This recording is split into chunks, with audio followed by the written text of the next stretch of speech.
Hey, it's Gina with WTI, and it's lunchtime. So what better way to pack your lunch than in this absolutely adorable lunch bag that I got from LOVELYWIND?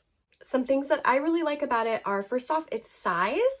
This is a larger tote, and so you can fit more than one person's lunch in it.